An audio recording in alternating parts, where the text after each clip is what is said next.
surah Ali Imran, yaitu ayat yang menerangkan bahwasanya Allah hanya menerima agama Islam.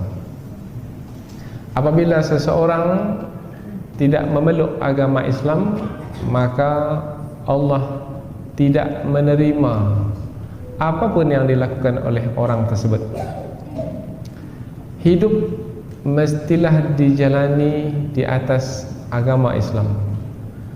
Apapun yang dilakukan di dalam hidup, apabila tidak di atas petunjuk Islam, tidak di atas jalan Islam, maka ia adalah sia-sia. Allah tidak menerimanya sebagai amalan yang ada pahalanya, yang akan dikembalikan berupa balasan kebaikan di hari pembalasan kelak. Maka sia-sia sajalah apa yang telah dilakukan selama hidup di dunia. Barulah Allah menerima amalan seseorang apabila agama yang dipeluk oleh seseorang adalah agama Islam. Karena sesiapa yang memeluk agama Islam, maka ia akan melakukan amalan sesuai dengan agama Islam. Karena agama Islam adalah jalan hidup.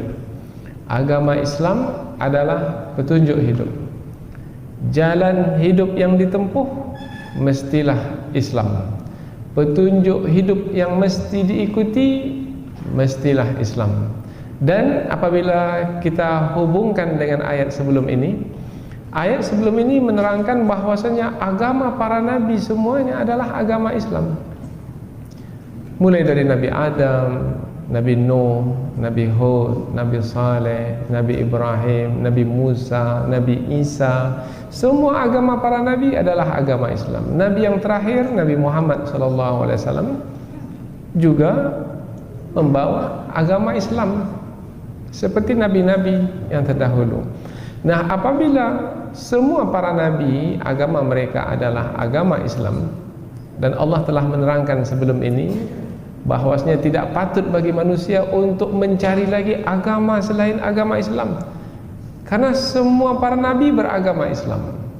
Maka apabila mencari juga agama selain agama Islam, maka agama itu tidak akan diterima oleh Allah. Apa sebab? Sebab agama yang datang dari sisi Allah adalah hanya agama Islam, seperti yang diturunkan kepada para nabi. Kalau mencari juga agama selain agama Islam, bermakna bukan dari sisi Allah, bukan dari para nabi, bermakna itu adalah ciptaan manusia, maka Allah pun tidak akan menerimanya. Nabi Muhammad Islam, Nabi Nuh Islam, Nabi Ibrahim Islam, dah muncul kan?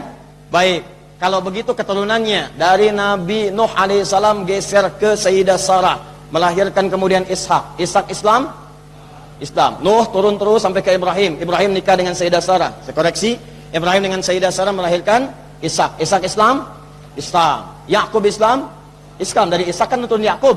Kata Yakub, saya ikut bapak saya Islam, berarti Ishak Islam. Yakub turun Yusuf Islam. Turun ke bawah ada Musa, ada Daud, ada Sulaiman. Islam, karena keturunan ke atas. Geser dikit ke Zakaria alaihissalam, karena satu keponakan ke samping. Sampingnya lagi Imran nikah dengan Hannah, melahirkan Maryam. Zakaria Islam, karena nyambung ke atas.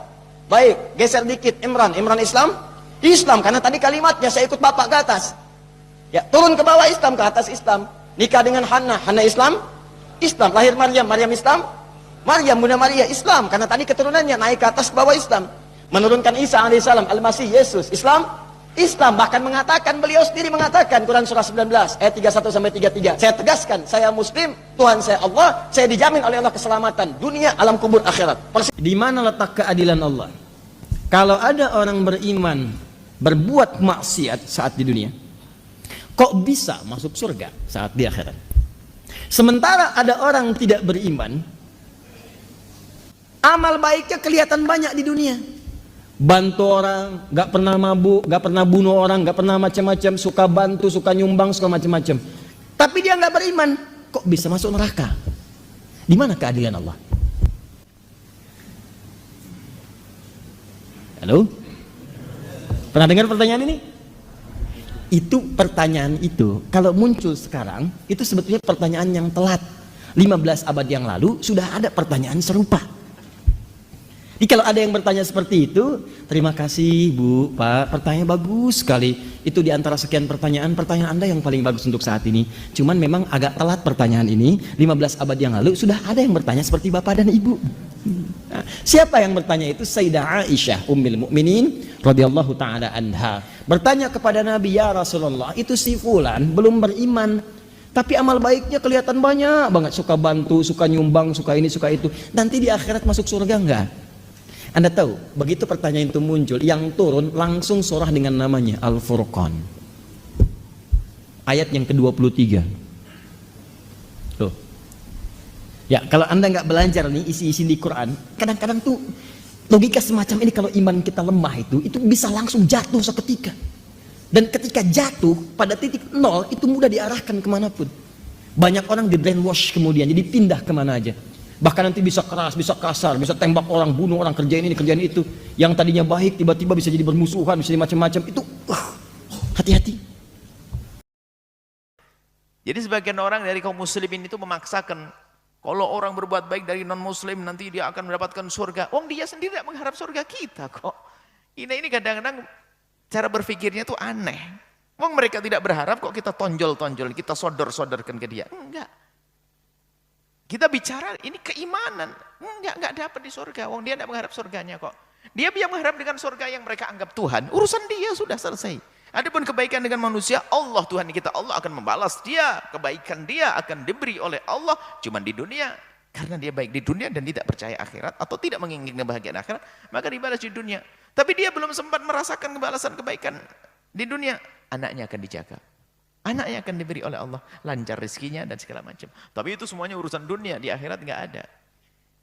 Adapun di hadapan Allah apakah seperti itu sudah beriman? Oh, kita tidak tahu. Ada kan pendapat ulama mengatakan asalkan hatinya sudah beriman ya nanti. Tapi kan urusan hati pribadi, secara zahir dia tetap kafir, dikuburnya kaum non muslim, selesai. Nggak akan dapatkan surga. Jadi waktu kita mengatakan nggak mendapatkan surga itu ada sebagian orang menganggap kok kejem banget sih Islam. Surga aja kok lama. Tuhan Allah Maha Kasih kok. Kenapa ada dikasih surga juga itu orang kafir? Ente ini mikir toh enggak?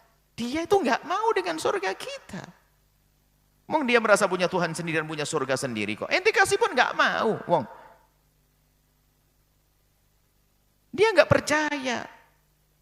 Aneh betul nih umat Islam yang aneh kayak itu. Ada umat Islam maksa pernah suatu berkata di stasiun televisi itu apa nih? Orang kafir yang berbuat baik dia juga akan dibalas di akhirat mendapatkan surga segala macam.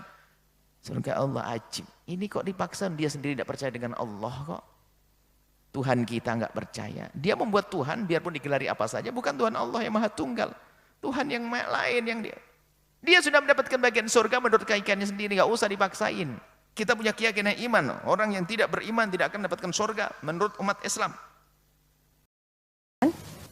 Tadi disebutkan bahwa orang kafir adalah orang yang tidak sejalan dengan tuntunan agama dan diancam dengan neraka jahanam. Sekarang ini banyak sekali orang-orang yang tidak sejalan dengan tuntunan agama baik muslim maupun non-muslim. Apakah itu semua akan masuk neraka, Pak Ustaz? Terima kasih. Wallahu a'lam. Saya tidak berani berkata semua masuk neraka. Neraka, sorga, hak prerogatif Allah. Itu sebabnya saya berkata diancam. Ya kan? Kenapa kita berkata diancam? Karena di sini berkata ada ancaman, ya toh, diancam. Tapi apa nanti masuk semua atau sebagian aja atau ini Allah yang tahu. Kita tidak bisa berkata kamu masuk neraka, kamu masuk surga, tidak ada. Ya. Ketika saya menyampaikan ini di sosial media misalnya bahwa istilah saya itu begini, non-muslim itu tidak serta-merta kafir.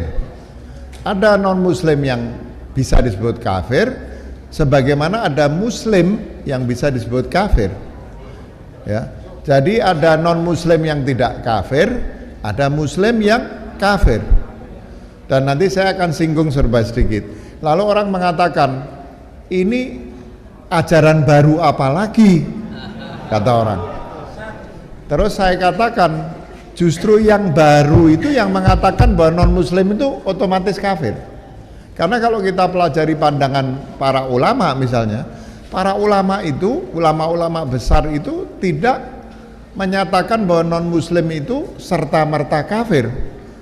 Nah, tapi karena perkembangan pemahaman umat Islam tentang kata kafir ini yang sangat dipengaruhi oleh kenyataan adanya situasi konflik antara negara-negara muslim yang ditindas oleh negara-negara Eropa yang non-muslim, maka kata kafir kemudian bergeser maknanya menjadi non-muslim, ya.